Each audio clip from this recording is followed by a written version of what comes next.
You're not broken. Why traditional meditation is not working.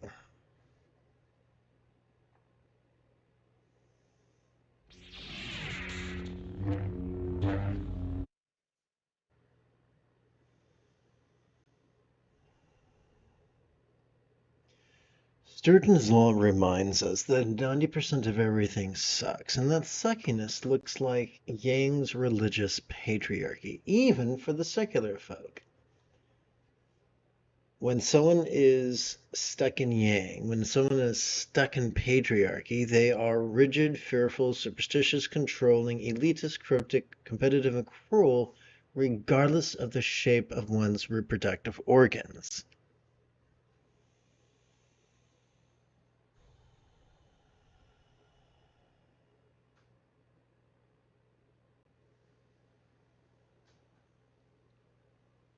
So this 90% of people aren't people who were born into this, but people who remain in this. Because there's always going to be a minority who grow dissatisfied with yang and turn to yin and strive to be flexible, loving, rational, laid back, egalitarian, lucid, cooperative, and kind. But a portion of patriarchy is going to try teaching meditation. And they're going to bring their rigid and controlling sensibilities to meditation, and it's going to be disastrous. Why is it going to be disastrous? Because they're going to tell people they need to actively concentrate and actively focus. Now, the only parts of the brain that can do that are the very specific neural pathways, such as the medial prefrontal cortex or the dorsolateral prefrontal cortex. These use a lot of energy, and once they grow fatigued, it triggers our amygdala, the seat of anxiety and aggression. This is not mere philosophy. This is, yes, this has been verified by functional magnetic resonance imaging studies and also through experimentation. The more you concentrate, the more cranky you'll become, the more anxious you'll become. Consider the teachers or authors in your life who are the most rigid and cranky. They are the ones who are big proponents of concentration. But there's good news. Neither the prefrontal cortex nor the amygdala constitute the entirety of our central nervous system.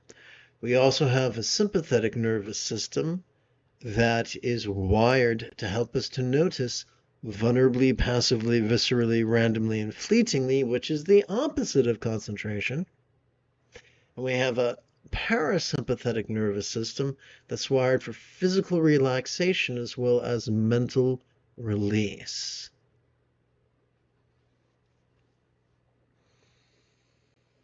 So the fact that the majority of meditation teachers and the majority of meditation authors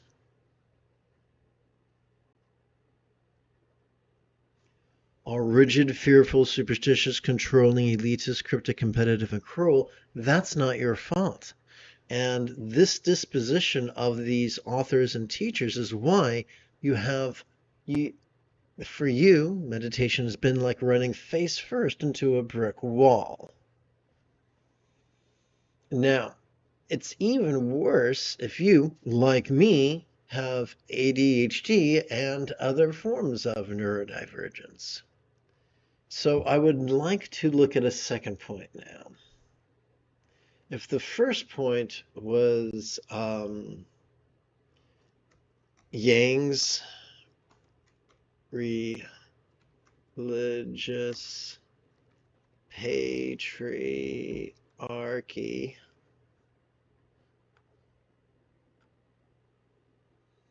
then the second point is needlessly reinventing the wheel. And that begins with a logical fallacy known as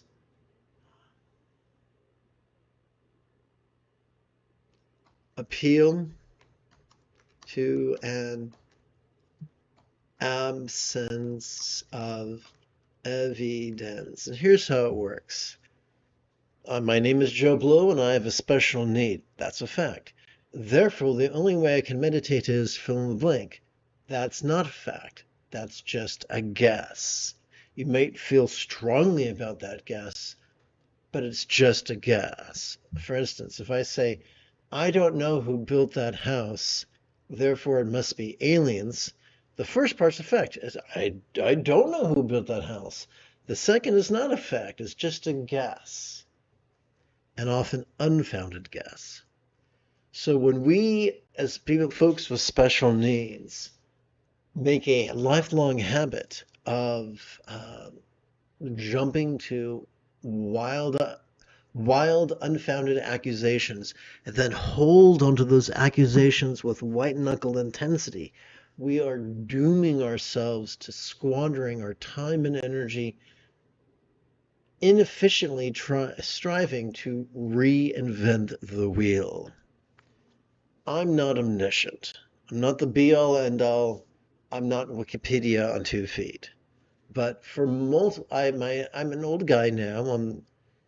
I'm 59 and almost 60. I spent my whole life wrestling with autism, ADHD, breast trauma, brain damage, fetal alcohol exposure, CPTSD, and all the comorbidities, including Ehlers-Danlos, dysautonomia, what's it called?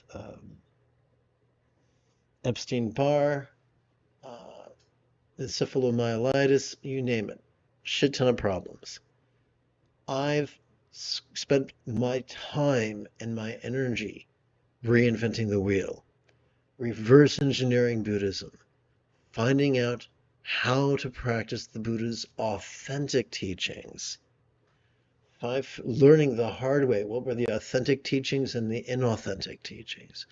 I've done all that, so you won't have to. If you want to spend your entire life, you want to spend multiple decades full-time reinventing the wheel, knock yourself out, have fun. But if you don't have the time or energy for that, I'm happy to help you. I'm happy for you to say, when you told me to do this and such, I did this and such, and this is the result I get. I'm happy to help you figure out how to apply the teachings. I can help you if you keep jumping to radical, unfounded assumptions.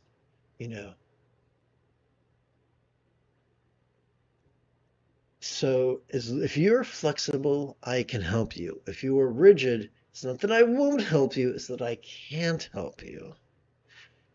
I like the Billy Crystal movie Analyze This. Where at one point the protagonist says, it's impossible to help you. You come to me saying, I need help. And then when I offer you help, you say, fuck you, I don't need your help. Similarly, if you want my help and maintain flexibility, I can help you. I'm not here to pick your pocket. I'm not here to make you into a drone. I'm here to help you. You get to maintain your autonomy. No one's going to reach into your pockets. Everything I do for free. But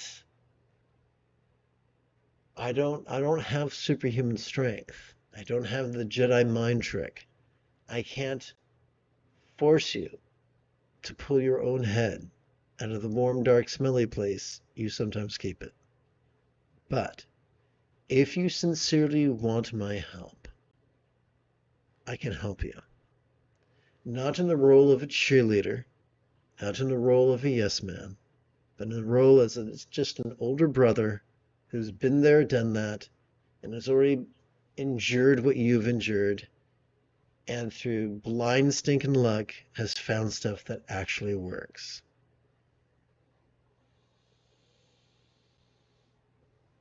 Having concluded our opening lesson, it's time for us to shift gears.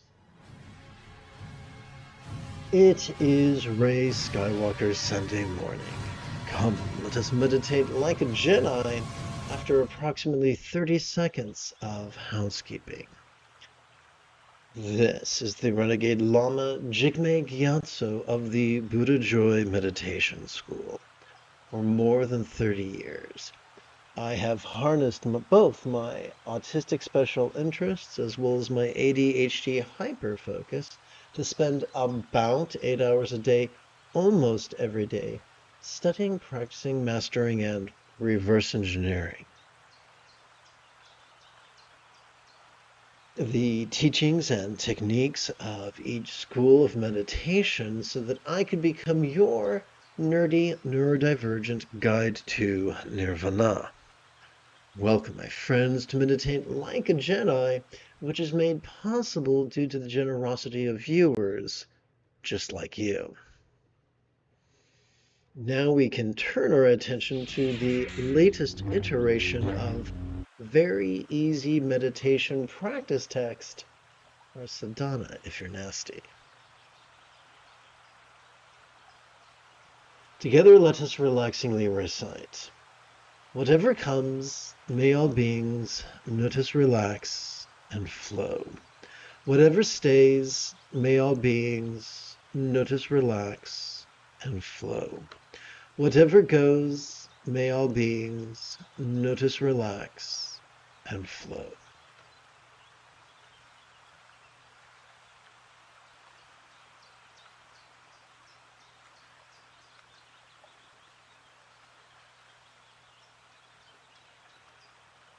Welcome to the first quarter of this morning's group meditation. Upon the tip of our left ring finger, we could rest the great knuckle at the base of our right ring finger, palms up in our lap. Doing so could gently invite or real or imagined subtle energy to automatically coalesce at the navel region of our mid-abdomen. Let us review the mechanics of mindfulness. Every time we inhale, evolution has wired us to automatically access the sympathetic nervous system ensconced within the middle third of our spine.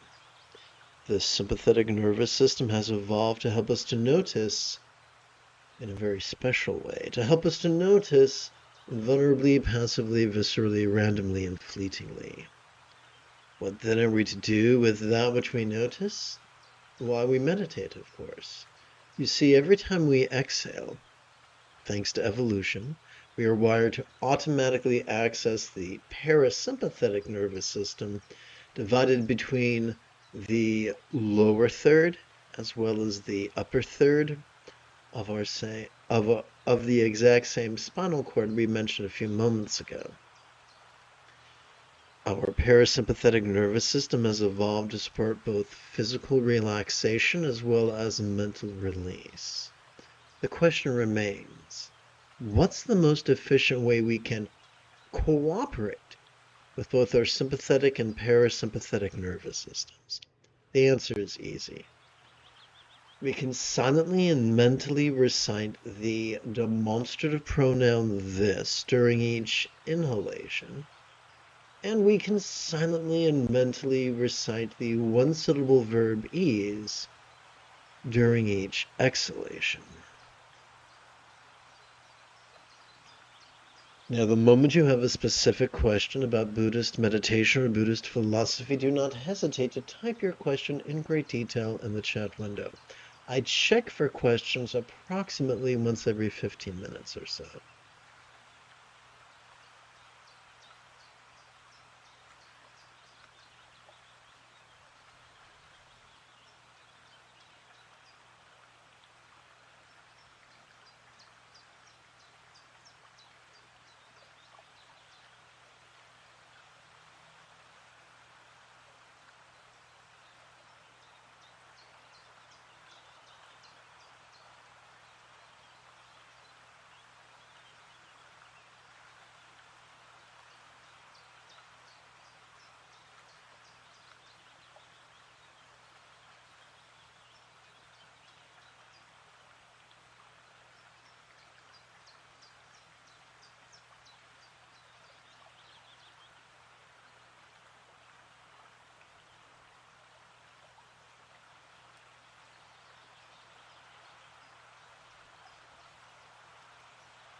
Welcome to the second quarter of this morning's group meditation.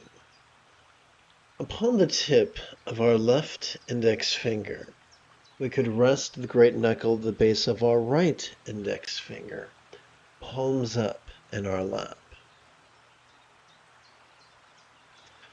Doing so could gently invite our real or imagined subtle energies to automatically coalesce at the crown region of our head.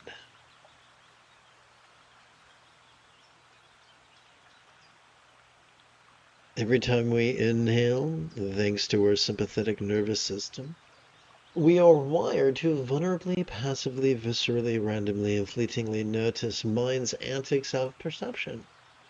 You know, sights, sounds, sensations, flavors, scents, and the like, including the full spectrum of human emotions, intentions, cognitions, recollections, and imaginings.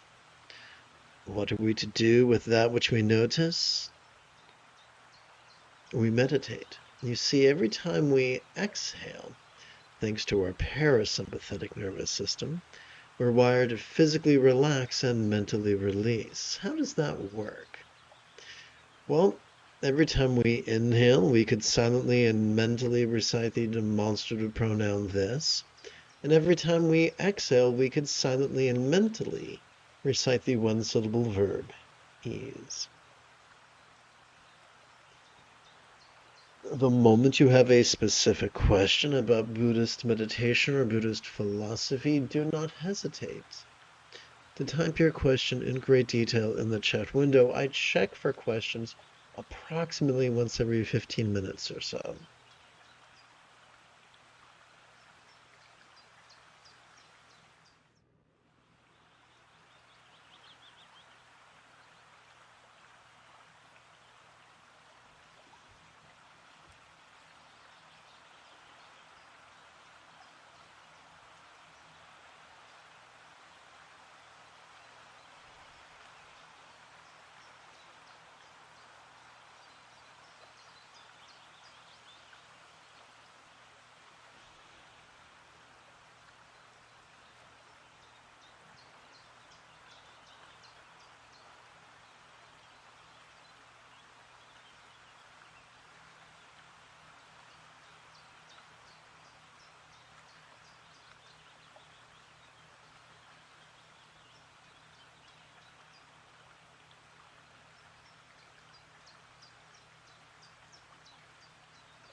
Welcome to the third quarter of group meditation. Upon the tip of our left middle finger, we could rest the great knuckle at the base of our right middle finger, palms up in our lap.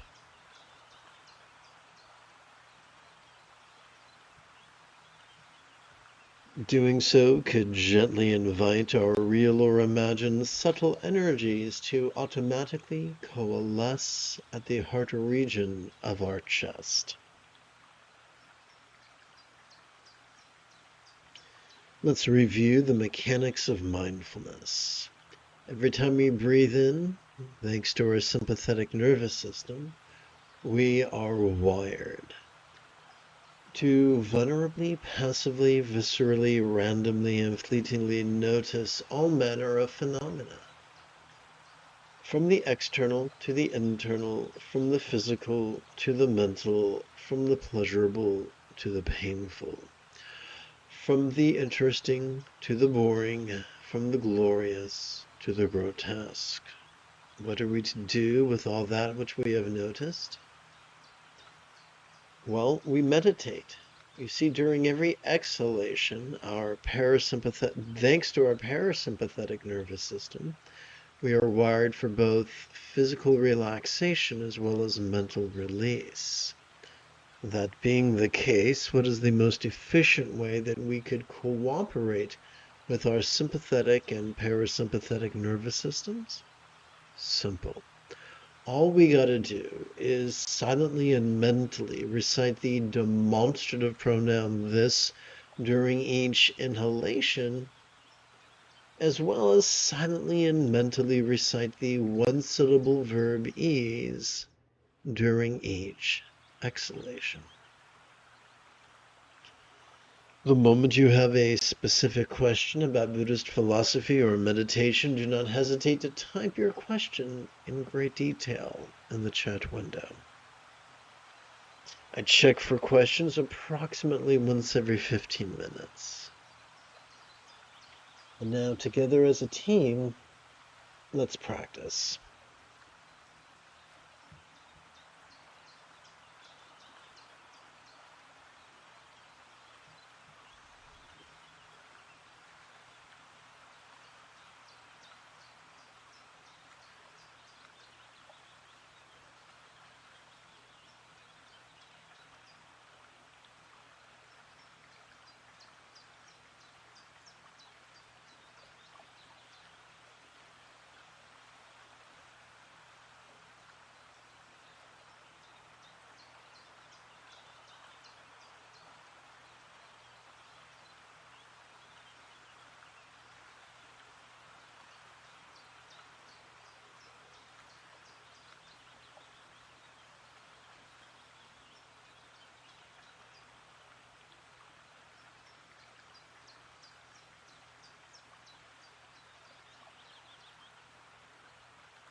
Welcome to the final quarter of this morning's group meditation.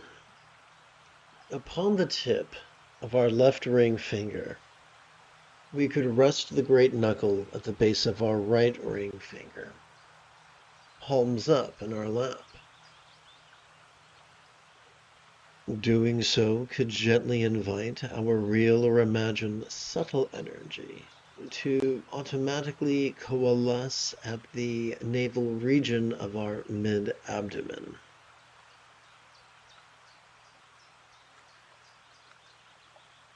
Let's review the mechanics of mindfulness. Every time we inhale, thanks to our sympathetic nervous system, we are wired to vulnerably, passively, viscerally, randomly, and fleetingly notice dualities, such as lack and boon, pain and bliss, scorn and praise, shame and fame. What are we to do with all the dualities we randomly notice? We meditate. You see, every time we exhale, thanks to our parasympathetic nervous system, we are wired for both physical relaxation as well as mental release. What is the most efficient way to cooperate with both our sympathetic and parasympathetic nervous systems? Simple. We silently and mentally recite the demonstrative pronoun this during each inhalation, and we silently and mentally recite the one-syllable verb ease during each exhalation.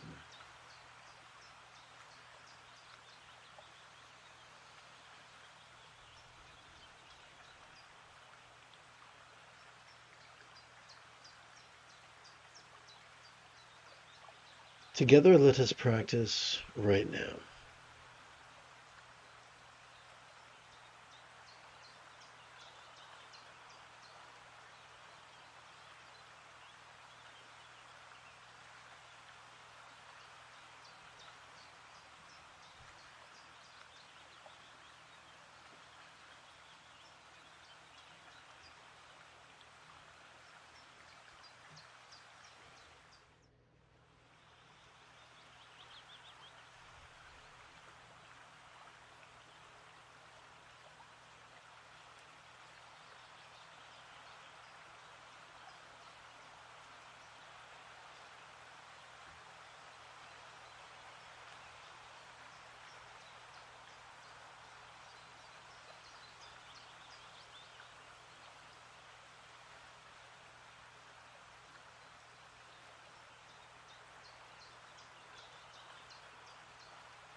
You have taken your first step into a much larger world.